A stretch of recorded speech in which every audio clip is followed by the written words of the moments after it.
Okay, hello everybody, and excited to have a panel today to talk about inclusivity and leadership.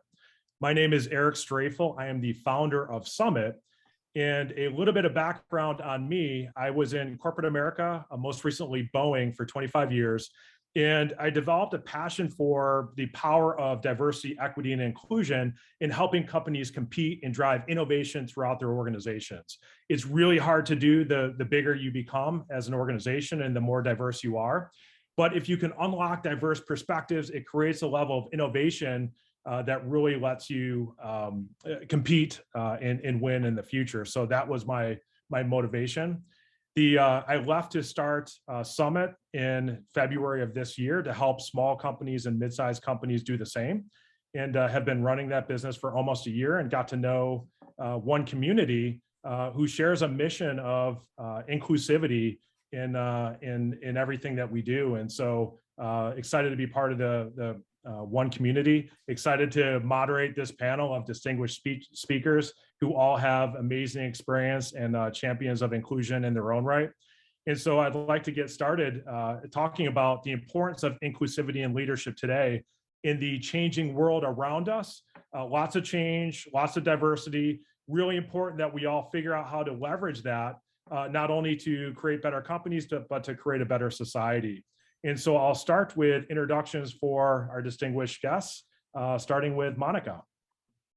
Thank you so much, Eric. Really appreciate it. Love to be here with One Community. My name is Monica Villalobos, and I serve as President and CEO of the Arizona Hispanic Chamber of Commerce. Thanks so much. Looking forward to this discussion. Thank you, Robin. Thank you very much. My name is Robin Reed. I'm the President and CEO of the Black Chamber of Arizona. And I really do appreciate being included in this very important conversation. Thanks, Robin. Katee. Hi, I'm Katee Van Horn. I'm the CEO of VH Included Consulting and Coaching. We are a diversity, equity, and inclusion consulting firm. Thank you, Katee. And Debbie. Thanks, Eric. I'm Debbie Castaldo, Senior Vice President of Corporate and Community Impact for the Arizona Diamondbacks. And the Arizona Diamondbacks have been longtime partners, first professional sports team to partner with One Community. And so it's an honor for us to be here today and the employees and the culture that I represent. Great. Well, thank you again all for joining. If anybody has a question throughout, please feel free to put that in the chat and we will try to answer some questions as we go. We're going to start bigger and then kind of narrow in on some specifics around inclusivity and leadership. And so I'll get our first question kicked off with Monica, starting very broad. How does diversity benefit your organization and or your field in that matter? Sure, absolutely. You know, as a nonprofit, we have many stakeholders, and what we find is, I think, true also across the board, and it's pretty simple. Diversity creates innovation and allows companies and organizations to be more competitive. In our particular industry and nonprofits, the one thing that diversity really does is helps us share best practices across organizations. So, you know, a good example is we are the Hispanic Chamber. We run the American Indian Center called Nabedsi, and the executive director is a Black woman. And so when you've got that much diversity, just better ideas float to the top, and you're able to come to the table with better solutions. Yeah, I think that's really important. The problems are bigger and more complex today. And so bringing in more perspectives can help bring other options to solve problems that maybe have never been solved before. Robin, same question. Can you talk about diversity in your organization? Absolutely. And I echo Monica's comments and will add to what she said, which was, in addition to the description of the individuals that run these organizations, they are the most qualified for their roles. And I think that was the most important factor in selecting them. As it relates to our organization, when I took over the chamber 5 years ago, one of the things that was very important to me was to really set down the foundation of collaboration. How do we work together? Monica Villalobos and myself were just blessed to connect, even when she was the vice president of the Arizona Hispanic Chamber. And we were blessed to connect in a way that allowed us to really just capture this idea of collaboration. Through that, we have together formed the Community Collaborative, which started as 6 organizations, has now grown to 36 organizations in which we can share ideas, initiatives. We also co-produce and co-host a web series specifically focused on the best practices of DEI that we produce through the Social Television Network. Yeah, thanks, Rob. And I'll tell you, back to the reason I joined One Community with our organization is we can do more together. In that collaboration with partners that share a mission, I think is really critical. Katee, over to you. Thinking about driving innovation and, how do we make sure that we have the best solutions for customers? I think that's what every organization is trying to drive. And so when you have folks around the table that have diverse perspectives, have diverse backgrounds, all of the things that we know about diversity that you're able to leverage. And, when we talk about it, we talk about, hey, we want to make sure we're diverse. We want to make sure we have, the right people around the table. But I think there's another piece that we sometimes forget to talk about, and that's the listening and believing. And, I think that's something that, we're talking about innovation, when we're talking about having folks with lived experiences, also making sure that we're listening and believing and following the example or following their expertise and getting work done. And so that's something that, I think we need to also just be talking about as we're talking about how do we think about diversity in these different industries, in these different organizations. Yeah, that's, listening and then acting upon what we hear, I think is so critical for us to maintain our integrity as leaders. Debbie, same question on diversity and the benefits of your organization. Yeah, so for us, the importance of diversity really in baseball is so much bigger than people realize. First and foremost, we're an entertainment company. So it is our job to deliver entertaining baseball to fans, a very broad base of fans. And as a baseball team, we'll never survive if we aren't warm and welcoming to fans from all walks of life, from all income levels, from all races. And so that means that our ballpark has to be warm and welcoming. That means our entertainment has to be relevant and cultural. And we work very hard on that. Secondly, we're a business enterprise. So as a business enterprise, we need diverse voices, diverse thought. We need longtime baseball people who can help ensure the integrity of the game. We also need new thought on how things are changing in the world of social media and how we look at the things that we do. And lastly, we are a community asset. We deliver, this year, we surpassed more than 75 million in community giving, real dollars out the door. And those dollars have to be given away in a way that moves the needle to meet the needs of a community that many times is in crisis. And so it's having those diverse voices, including many of folks that are engaged with the Hispanic Chamber. We have a Los D-backs Ambassadors Council that represents the Hispanic community. We've just got a lot of different voices that are helping us make wise decisions as a baseball team. Because if we don't, in the end, fans won't come. And if that's the case, then who are we? Yeah, great examples. So I want to dive a little bit deeper now into everybody's business and get to some specific actions that you have taken as a leader to promote diversity, equity, and inclusion. And what I found in what we work with companies on today, a lot of companies have values and they have value and mission statements. And a question I always ask is, how do you put that into action? What are the symbols, the actions that people would see that represent your values every day? And I think that's so important, where there's a lot of good discussion and awareness, but that's just step one. The rest is putting it into action. And so I want to ask everybody how you're putting that into action. I'll just highlight the one thing I saw at Boeing that really worked well when I left. Now, a lot of awareness around DEI, but employee resource groups was something that employees were so passionate about. And it created an identity and a level of listening and inclusion that at different sites that people really appreciated. And so that was one of the things that was very powerful at a large organization like Boeing that I saw. In this case, Robin, if I can start with you and your views on specific actions that you've taken or maybe even seen taken that help to turn our discussion into action. So I'll give you both. Actions we've taken and what I've seen has worked well. We were privileged to have been included in a Kauffman Institute program 3 years ago.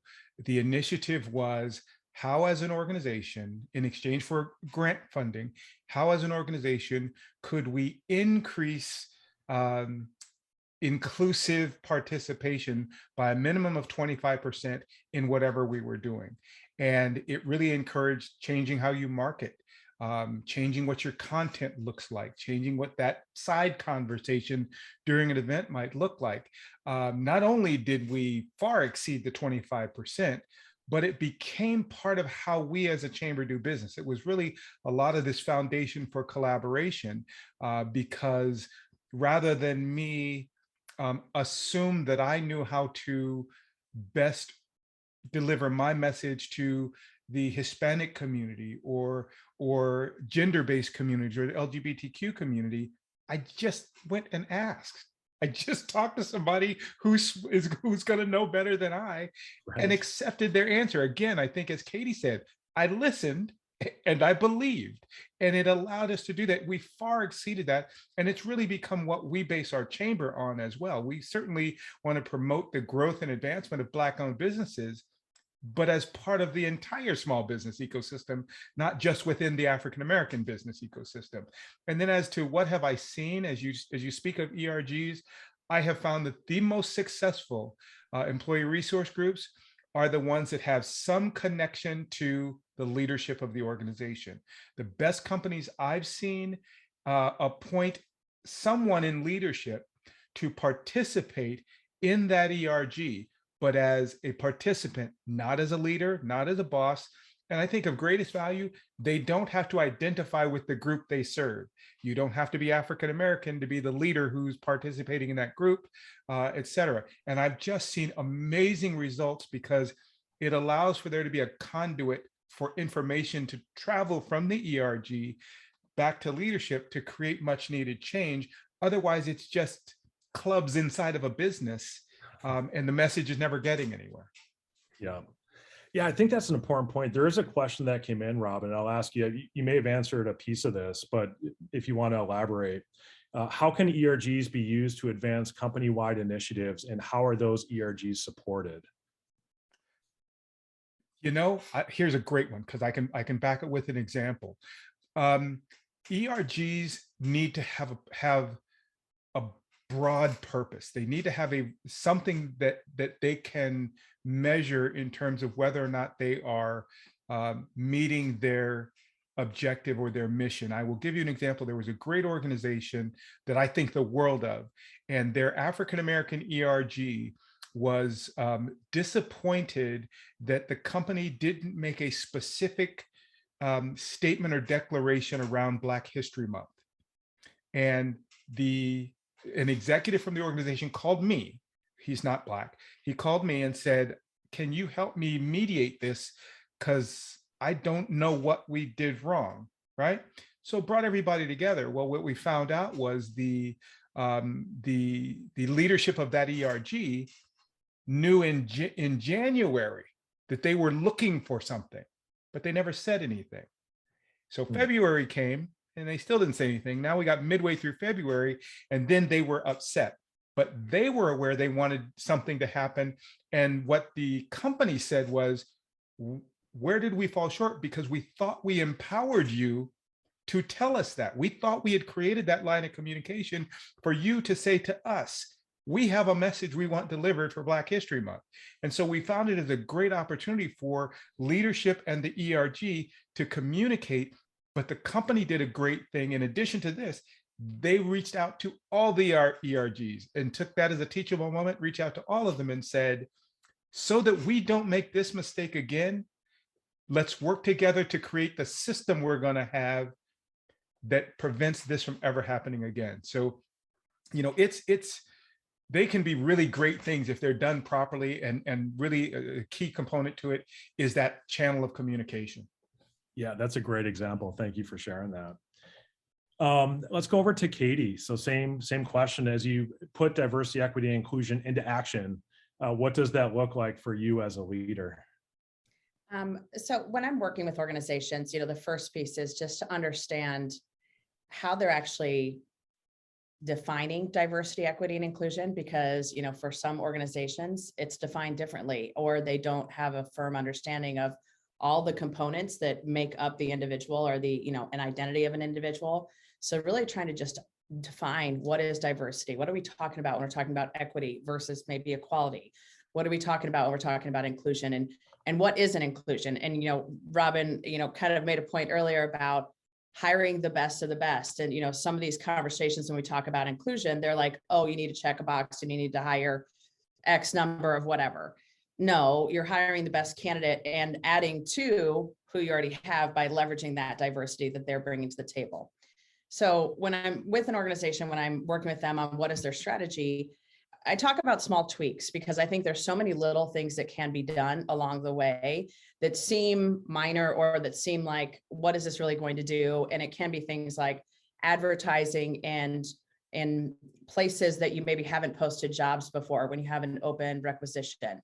It's things like, you know, talking about your performance review process in a different way and helping your leaders understand the bias that they hold, so that when they're writing their performance reviews, when they're talking to their employees, they're aware of the bias that they have, and they can kind of work around that and kind of mitigate that by going, oh, am I giving this feedback because it's real, or because this is, you know, whoever it is that's sitting in front of me? So understanding what their own bias is.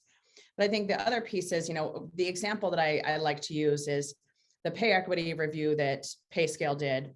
I think it was like 2013, 2014. And they did this, you know, amazing pay equity review, and they got all kinds of kudos because they figured out that their women were being paid less than their men. So they threw millions, and I do mean millions of dollars, at bringing everybody up to equity. Well, then they did a pay equity review about 2 years later, and they were in the same boat, and nothing had changed on the actual like process of how do you do promotions? How are you hiring people? Are you making sure that you're not keeping baggage that people have held because of what they made in a prior role when they're coming into your organization? So some of these things that they seem like little steps, but they are huge when you start to add them up. And they're things that are very simple that any leader can do. And it's stuff as simple today. We all know, you know, folks are working remotely. Are you saying hello to your team members every single morning, either via Slack or whatever messaging, or having a stand up with your team, just to get everybody in like, hey, we're all together. We're doing this together. We're working together.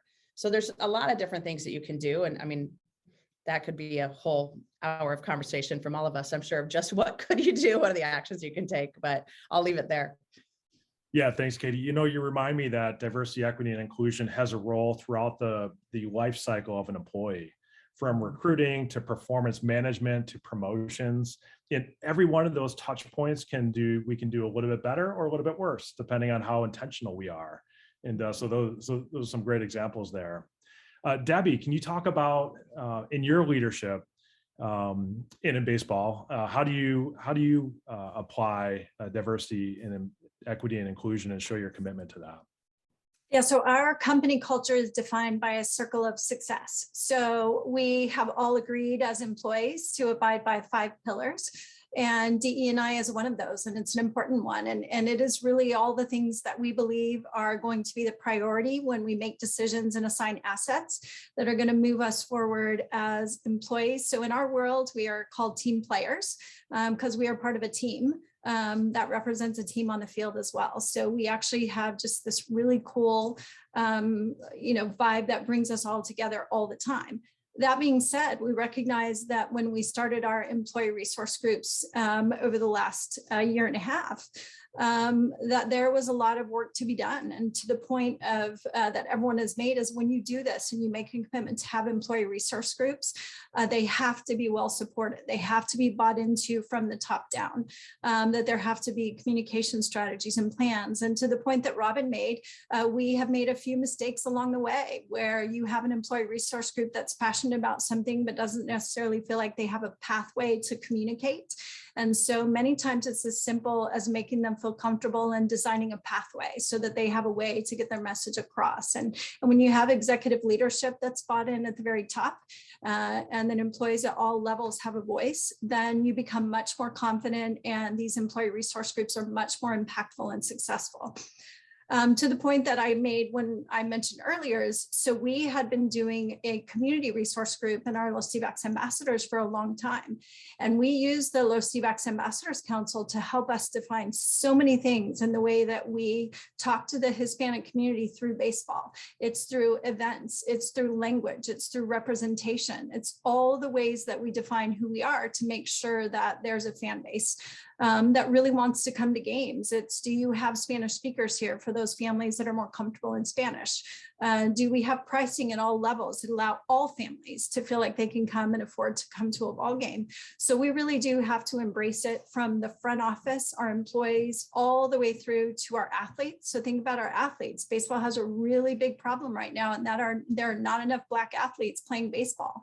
And so part of my department's responsibility is to bridge the gap on creating baseball outreach and programs in the community to bring more young Black players, children of color, into the game and make it affordable, and also give them pathways to continue in a world that is really dominated by a very expensive club sport at times. So, so our outreach and the things that we're working on are definitely complicated, and we lean on many of the voices that are on this, within this group to make an impact and to try and work hard and bring all of these things forward. So it is definitely complex and has to be embraced from the top down.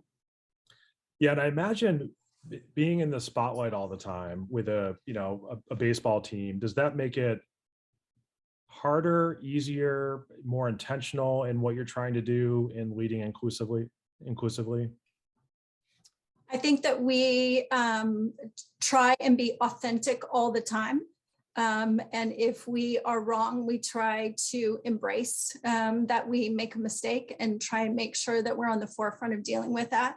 Our leadership here and our president and CEO and our executive leadership team is really passionate about being an unbelievable community asset here and a company that really delivers on our promises to the community. And so we do a lot of things extremely well. And when we don't, we tend to own it and make the adjustments and to, do it very, very, very authentically. And we say it all the time, be generous too. You can't just do things and put a little bit of a bow on it. If you're going to do things and make change in the community, you have to do it with incredible investment and generosity. And that's the only way to truly make an impact and a legacy that will last for a long time. Yeah, that's a great perspective. Thank you. And Monica, so, how can you talk about how you embrace diversity and inclusion as a leader? Sure, absolutely. I think, one of the things that our organization has really done is incorporate a kind of life learning model, right? We're always learning, we're always providing information. Many times when we do these, implicit bias trainings or any kind of training, we find that it really is just a lack of information. It is true ignorance in many cases that people are just born of their generation where certain things were said or things were looked at differently. Even referring to particular groups. Robin and I always talk about this. In my lifetime, I've been called Latina, Chicana, Mexican American, Hispanic, and the list goes on and on. And so what's really important is, at least in our communities, is we just want to be invited. Like at this point, I don't even care what you call us. We just want to be invited to, help make some of those decisions. And one of the ways that we've done that is by providing market intelligence. So we provide a yearly or an annual publication called Datos. We've been doing that for 25 years, and it's the most comprehensive compilation of secondary research on Hispanic consumers. And what we've found is that a lot of our corporate partners use it as the basis for their Hispanic marketing strategy, right? Because it is about the data. And the numbers don't lie ultimately. I'm going to put in the chat box all of the publications that we put out, but we also do a best practices series for corporate Arizona on employee resource groups or on supplier diversity, on global trade. And this is really information of other organizations, other corporations in Arizona, and what their best practices are, because we believe that you can still learn from each other, no matter how evolved you are in an organization, no matter how involved you are as an organization. There has to be this constant willingness an environment to learn and to have that psychological safety to ask those questions. And so we really feel that our market intelligence helps take the emotion out of the conversation and really just kind of says, hey, here's the numbers. Maybe you didn't notice, but XYZ. And so I'm going to put that link in the chat box just so that everyone has access to it. But information is power. Information helps us make better decisions, and it helps I think alleviate or at least mitigate some of those stereotypes or biases when we're able to show the business sense behind decisions. Yes. Yeah, that's awesome. And thank you for sharing those best practices for everybody to leverage and learn from. So the next question I want to go to is even more internalized. And when I first had my first performance review was probably 25 years ago. And one of the behaviors evaluated was self-awareness. And if I think about self-awareness today in an environment, in a business environment and a society that is more global than ever, multi-generational, more diverse than ever, that self-awareness and how we come across is as critical as ever, I think, whether you're a leader or an individual in an organization. And so, Katee, I want to start with you. As an inclusive leader, how do you examine your own biases and perspectives and build that self-awareness?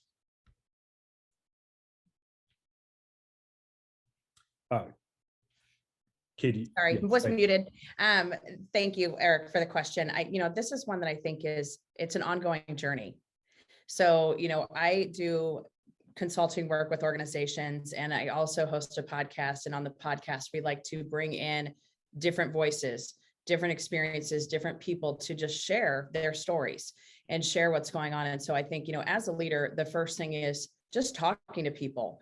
And, if you're sitting at the head of an organization and you think you know what the employee experience is, you probably don't. And so going and actually talking to employees, leveraging your ERGs, whatever it might be, to just understand what is that employee experience and what is the experience like for maybe your white employees versus your employees of color, looking at some of these different things because it's a different experience for everyone. And that's part of the conversation. That's part of the bias that, again, just permeates every structure that touches people. So really understanding that bias and looking at your own bias when you're having conversations, when you're thinking about new projects, when you're thinking about, who's in that trusted circle. We all have that group of folks that if something happens or we need someone to lead a project, you can probably rattle off in your head right now. And I'm sure every single one of us can. Here are the 3 or 4 or 5 people that I might reach out to that can do this work. Instead, step back and go, who have I not thought of? Who hasn't been invited to the conversation? Who should we try out or have someone, get exposure to this work? So I think there's a lot of things that you can do when you're kind of looking internally. And yes, self-awareness is such a critical piece, but looking at just emotional intelligence across the board is also something to really be thoughtful about, because it's not just the being self-aware of the words you're using or how you're coming across to people, but also understanding, the perceptions of others and what you should or should not be saying to certain folks, depending on the room you're in or whatever, all of those different pieces that make up emotional intelligence and how you're showing up as a leader are critical to really understanding what should you do differently. Because I think that's the other piece too, is that we're all on this journey, we're all learning, and no one knows all the things. And just being aware of that and being aware that we all have work to do is something that I think, even a year ago, if you had gone into a group of people and said, you all have bias, you'd have 3 or 4 people that would be like, nope, you're full of baloney and I don't. I'm not biased. I've cured myself of that. I went to a training with Katee. Everything's fine. But that's not the case. We all have bias. So it's more being aware of that and being able to go, okay, what do I do in this scenario when I know my bias is kicking in? So. Yes, thank you. Agree. And I will say I have bias, and my bias that I lean towards is confirmation bias. And so I get a view of what I think something is, and then I look for information that confirms that, even though that may not be the right answer. And so I've become very aware of that, being more analytical, and it's been helpful. Well, it's also, that's the way you go ask the people that are going to confirm what you know. Right. To be Yeah. true. Works out really well that way, doesn't it? Yep, amazingly so. And which then just goes back to, getting diverse perspectives to break you out of that mold. So Yeah, absolutely. yeah, thank you. Debbie, over to you. Can you talk through how you examine your own biases and perspectives? Yeah, I think there are just so many different things that we're involved in and that I'm involved in. And I feel like I'm doing it all day, every day. I'm responsible for our community giving.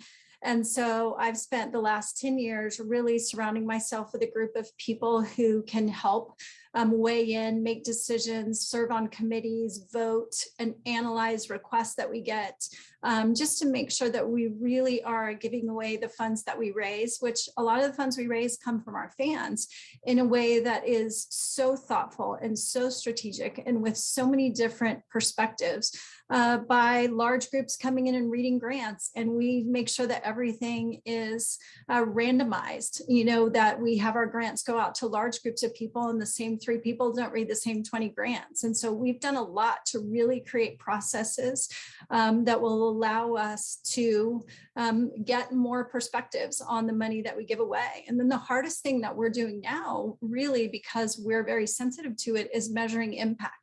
It's how do you go back when you are willing to put money at risk every year on the philanthropy side and measure the impact? Did this work? We were willing to try these scholarships or this mentoring program or this program that solves this problem. And it's going back and assessing those things to ensure that we really are making thoughtful and wise decisions. When you've been doing it as long as I have, sometimes you think you know more than you do. And when you begin to really dig in and listen to the many voices of the people in our community, you start to learn that there are organizations that are smaller and more efficient, where $5,000, $10,000 can be so transformational over the same old gifts to the same old organizations over time. I think the other thing that we're working really hard on here, so I've been mentoring young people in the community forever. Because I'm fluent in Spanish and grew up in El Paso, that's been one incredible blessing that I've had, that I've been able to really be involved with a lot of different kids and a lot of different young people. And I think that the thing that still surprises me is that there are just really strong assumptions about me as well. When I do different speaking engagements, or when I start to work with kids and to do mentoring, it takes a while to build trust. You sometimes really begin to look at that and say, wow, we still have a long way to go in building trust with the people that we all care about and choose to serve. Whether that's our employees, our colleagues, our players, the people that we serve in the community, that there is forever going to be work to do. And I think when you are the most successful is when you approach that pure of heart and say that I will continue to be willing to grow and willing to learn and look at those biases. One of the best conversations I had was with a young lady who we were helping with some softball equipment a few years ago. She was so talented and just could not afford the equipment she needed to play softball. So we gave her the gift of equipment to make sure that she was level playing field with some of the other girls. Same skills, same talent, just needed the right glove, the right bat. And the first thing that she said to me is, why do you care about me?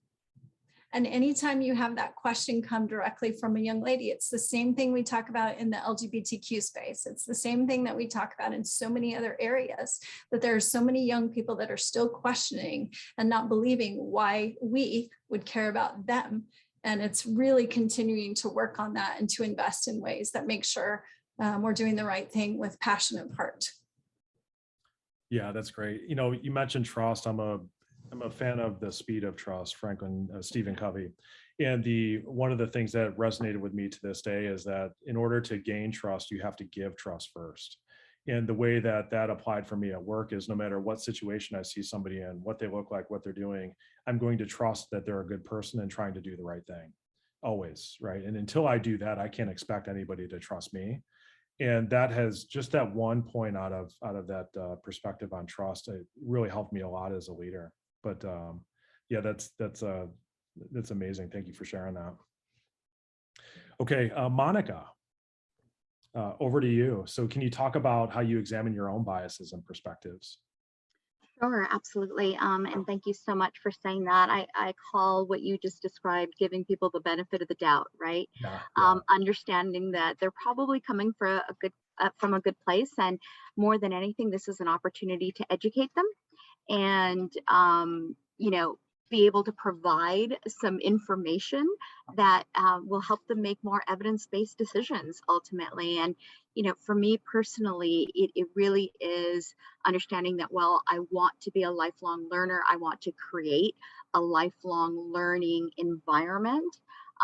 There are also teaching opportunities, right? And rather than getting offended and, you know, just storming off, being able to say, huh, that's really interesting. And I tell people all the time, if I had $1 for every time somebody said, well, you don't look Mexican, I would be wealthy, right? And so I used to be really offended by that, and now I'll turn around and I'll say something like, huh, so tell me why you think that, you know, and then you kind of get through what that bias may be. Also, I had a mentor who gave me a wonderful learning lesson, and he said, you need to stop already listening. And I'm like, what's already listening? What does that mean?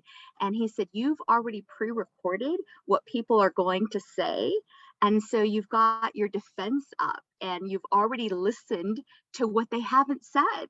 And so make sure that that chip is off your shoulder and that you're not, you know, creating a dialogue that hasn't yet happened, but rather truly actively listening and responding in kind to that, as opposed to that pre-programming that's easy to get into because, you know, it's lifelong, and understanding that we have a lot of accountability that we need to have, not just within our communities, but within ourselves, to say, I can do better. I can show better. I can model better. And doing that. Yeah, already listening. I really like that. I had not heard that before, but it just makes you think, stop, slow down, take a deep breath and listen, right? Get everything, clear your head and listen. And I really like that perspective. Appreciate that. Robin, over to you. So how do you check your own bias and perspective and learn about yourself? Well, first I'll share that, Monica, I've never had that opportunity of someone telling me that I don't really look Black. So I get a lot of the biases that might exist visually, much in the same way that a woman might, right? That you can identify their difference based on gender immediately. Now, as it relates to my own biases, I live by a really simple belief: inclusion trumps bias 7 days a week. Because when we talk about bias, often it's implicit, not explicit. And it is someone's nature, individual nature. I'm not saying it's natural. I'm saying it's someone's individual nature based on their life experiences, based on what they're taught or what they've chosen to believe over time.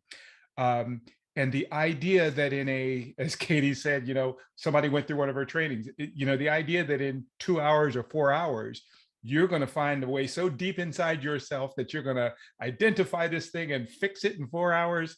You know, it's why therapist kids always go to college, because they've got plenty of business for the rest of their life. But inclusion trumps that, because as Katee said, by building that network around you of people that you will listen to and believe, you can address any biases you have right at the forefront. Perfect example, when the increase in use of pronouns came out, I didn't fully understand.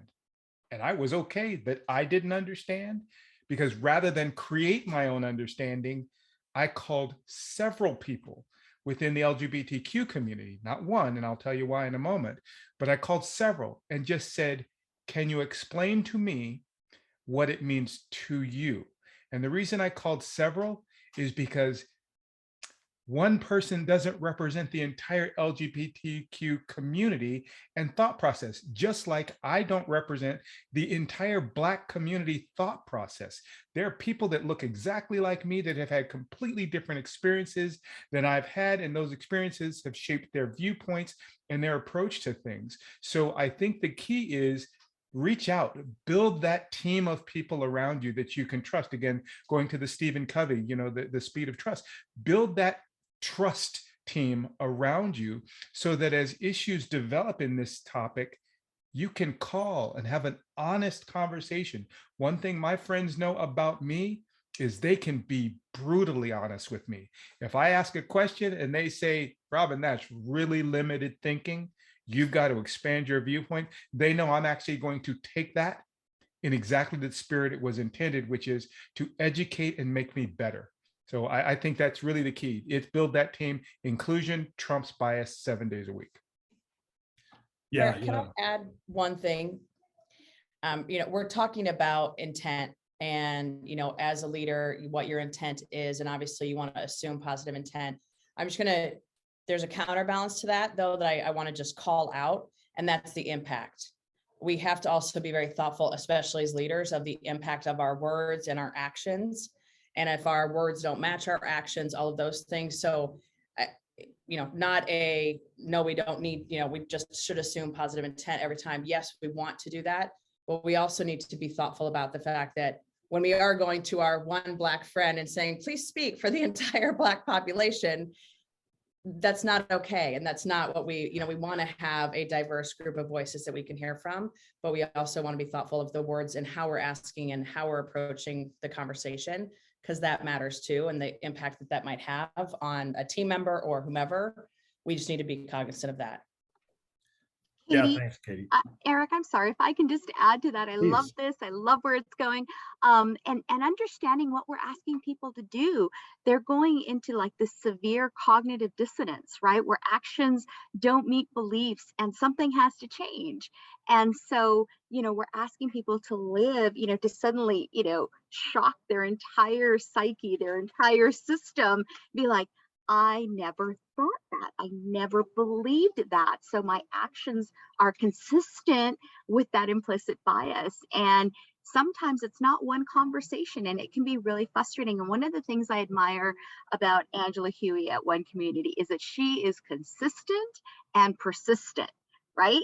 And we're always Latino late to the party, right? On one pledge, whatever it is, we get there, but we're always Latino late. And there's no judgment. It's just this consistency and persistence that gets us there. And I think we can learn a lot from that. So I just wanted to share that.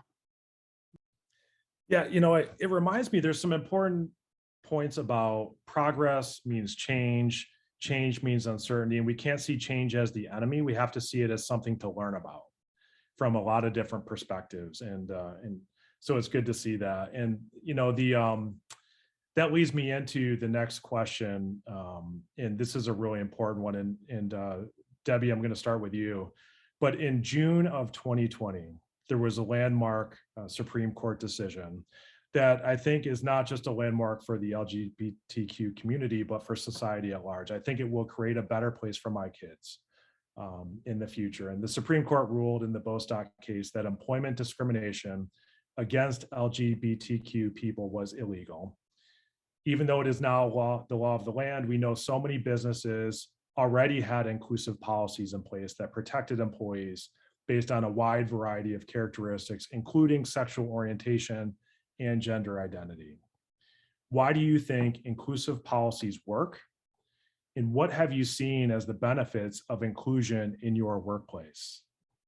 Debbie, and I'll start with you, please. So we've had inclusive policies for as long as I can remember. I've been here 14 years. And so we've had inclusive policies for as long as I can remember. And that is just, our leadership, executive leadership, wanting us to have an employee base that represented our community. And then we started to take steps forward. And so our executive leadership team was challenged, whether for every job opening, for every opportunity to begin to make sure that we were looking for, more and more people. But for us, it's also our fans. I mean, Pride Night for the Arizona Diamondbacks, we love being first to the market with so many things.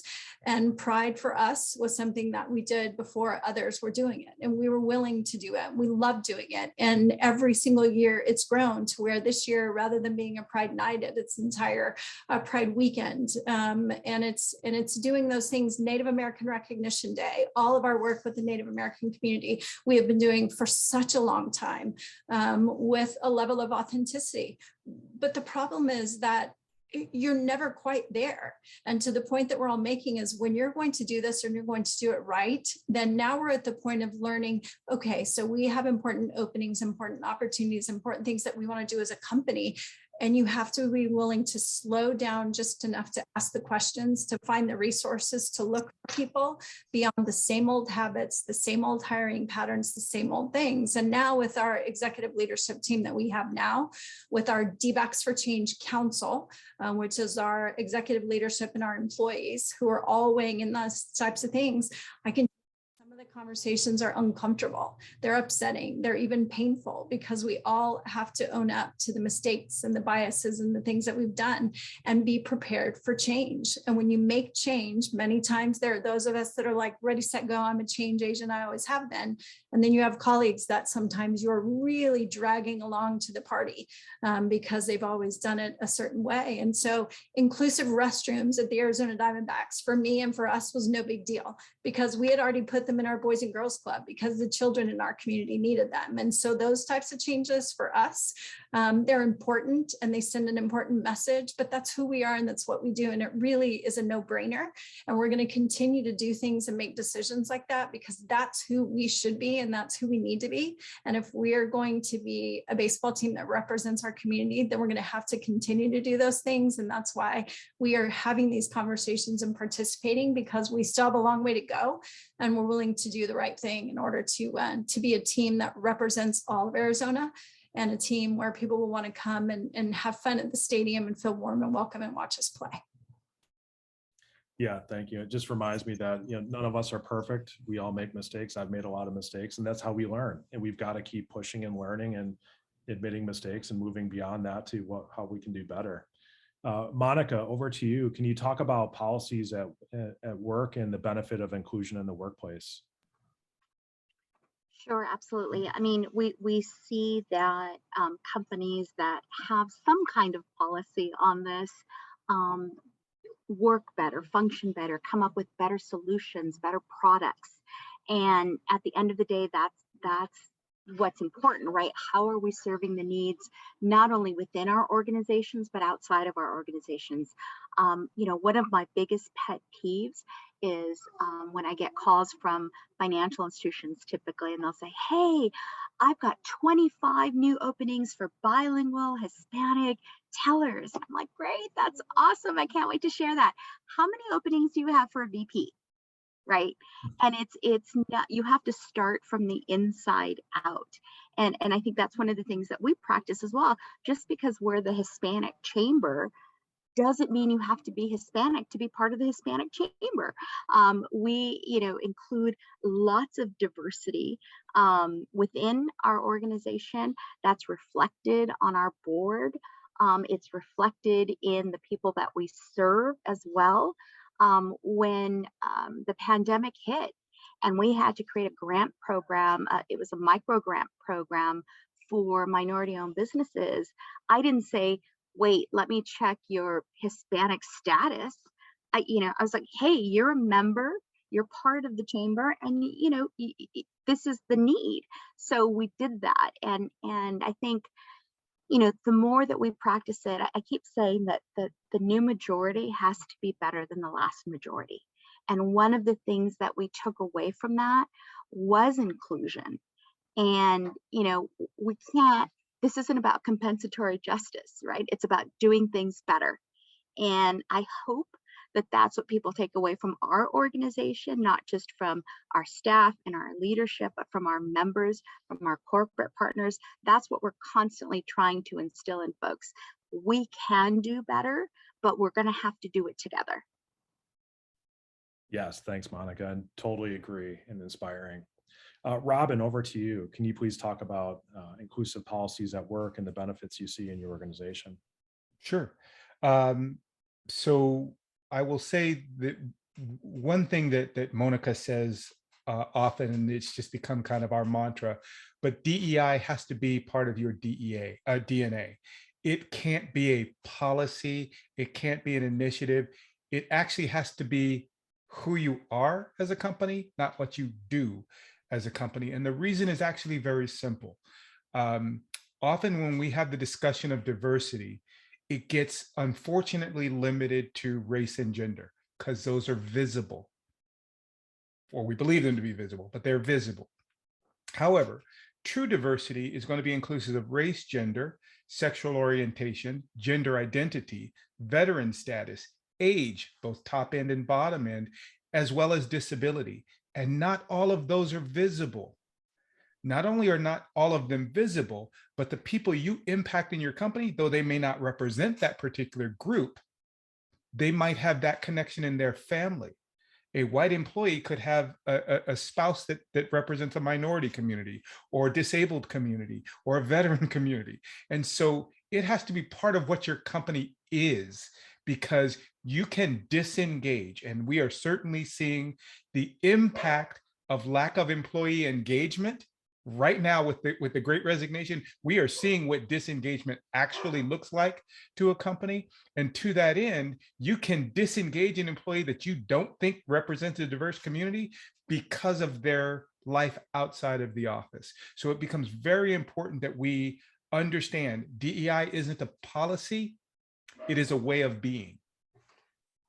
Yeah, that's so important. That really resonates with me. And if today DEI is a policy at your company, you've got to find ways to build it as part of your DNA, and that's going to take time and work, right?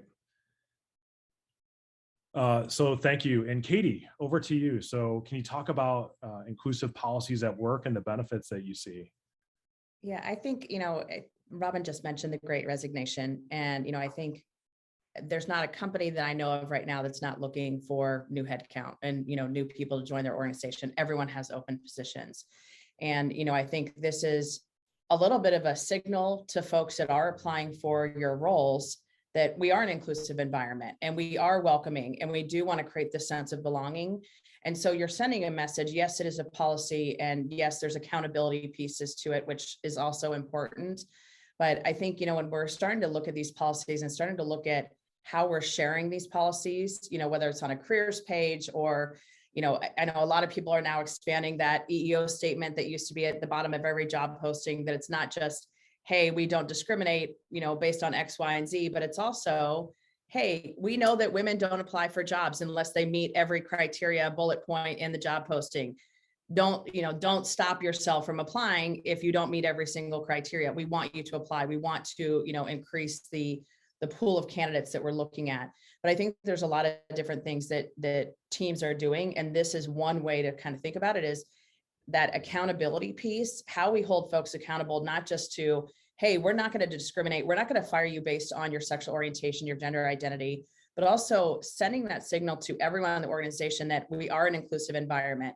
We do have a culture that is created around belonging, around feedback, around, wanting all of the people to be able to speak and be their authentic selves at work. I think that's critical. And, I've seen it in so many organizations when you start to have conversations about employee resource groups or about, whatever it might be around diversity, equity, and inclusion, you start to see folks kind of pop up that maybe haven't talked before or raise their hand and go, oh, wait, actually, I am part of the LGBTQ community or whatever it might be. And it's folks that you maybe hadn't suspected. And again, there's the fear that they have showing up at work that they don't feel like they can be their authentic selves. But by having that policy in place or talking about it and saying, this is who we really are, and this is our DNA, is that we want to be inclusive, you're sending a signal that it's okay to share your authentic self. It's okay to show up and be yourself at work and show up however you'd like to. Yeah, thanks, Katee. Good examples. We've got another question that came in and I want to open it up to the panel, whoever wants to jump in. And the question is, how do your organizations reach out to small companies to teach inclusiveness and actions and beliefs? And a bit of that, there's some follow-up on how do we make our resources available and approachable to smaller businesses that are interested to learn more?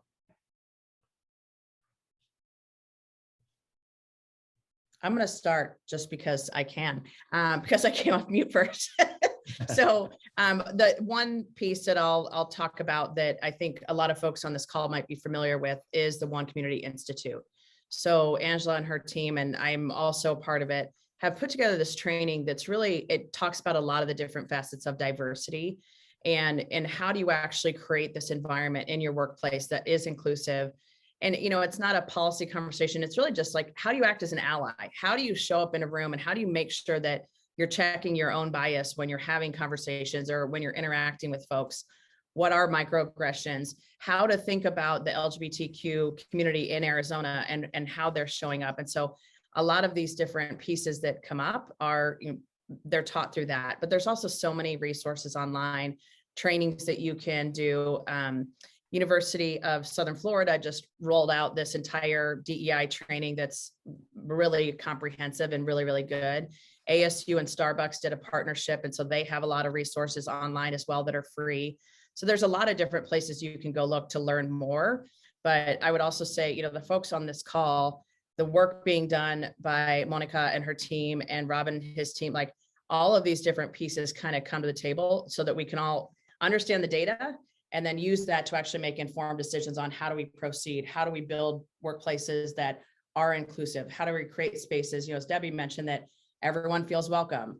All of those things just are really critical to just learning more and creating your own awareness. And there's a lot of good book lists and movies and all kinds of other things that you can access online as well.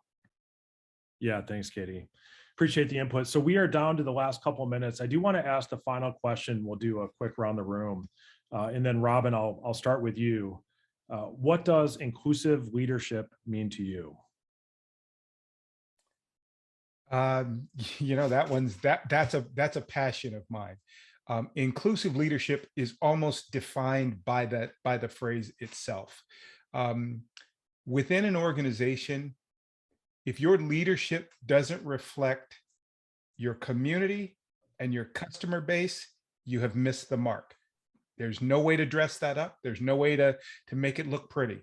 The bottom line is, if your leadership does not reflect your company makeup and the customer you serve, you've missed the mark because you aren't talking to the people in a language they understand. I think that every company has an actual responsibility to build a top-down strategy for inclusion and not the bottom-up strategy that we often see, because when it's bottom-up, it tends to be more diversity, less inclusion, right? It's let me put more colors in the box of crayons, but I'm still only going to paint with this one color. I'm only going to draw pictures with one color, but I got a full box of crayons. And what I do is I show the public my box of crayons, but I don't show them the picture I drew.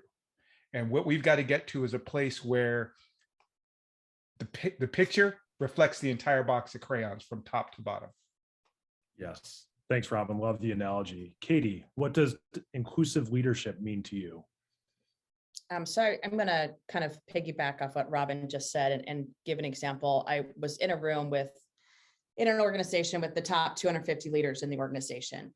And I got a text message from one of the employees who happened to be a Black woman. And she said, so this is the top 250 leaders in this org, and I'm the only Black person in this room. And it was literally like a gut punch of like, oh, wow. Like, yeah, exactly what Robin's saying. Are we listening and are we actually able to look around the room and go, who's here and who's not here? More importantly, when we're making decisions about the business.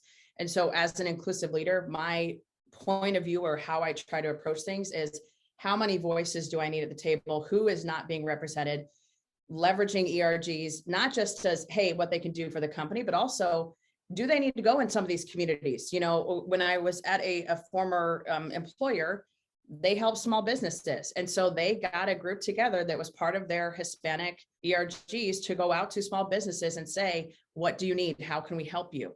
And, you know, I think as a leader, thinking about these things differently, but also just having voices that don't have the same education, don't have the same work experience, don't have the same that you have, and being okay with it might not be my answer that we're going to go with. It's okay to not be the one that like, hey, as a leader, you don't always have to get your way. And quite honestly, getting other people's opinions and getting a better solution is going to lead to better bottom line results, better everything, better engagement, all of these things. So. Yes, thank you, Katee. Debbie, what does inclusive leadership mean to you? What I'm looking forward to is continuing to be part of an organization with an extremely, extremely dedicated group of leaders that is committed to change. We have already recognized some of the things that we have to improve. We have things to improve at the leadership level. We also have things to improve on the field. And we understand that. And what I look forward to most now, and the true meaning and definition of leadership, is those around the table that are willing to continue to do the work to make change. Our DBACs for Change at dbacks.com/change is our illustration for the world of what we're willing to do and the efforts that we're making to make change. But to Robin's point, we still have a lot of work to do. And the group that we have in place now is deeply committed to doing that. And I think that long term, you will see that change because it means a lot, and we have the right people in the room so far, with much more need for representation of the fan base here. Yes, great. Thank you, Debbie. And Monica, what does inclusive leadership mean to you? I know we're right at 2 o'clock, so I'll make it quick, but specific to our host, One Community, a few years ago when SB 1062 came out, this like brings tears to my eyes, but we had just gone through SB 1070 in the Latino community. SB 1062 came out, and we recognized that to be just another version of discrimination, right? And we had already been through it. And so a lot of organizations here locally, including Angela from One Community, had made quotes for different publications. And the New York Times printed our quote at the Hispanic Chamber about SB 1062. And I felt horrible. And I called Angela on a Sunday and I said, I am so sorry. And she was like, for what? And I said, because you've been doing all the work and we got the credit in the New York Times. And Angela, cool as a cucumber, said, that is the best thing that could have happened. People expect me to say those things. They don't expect you to say it. You add to our voice.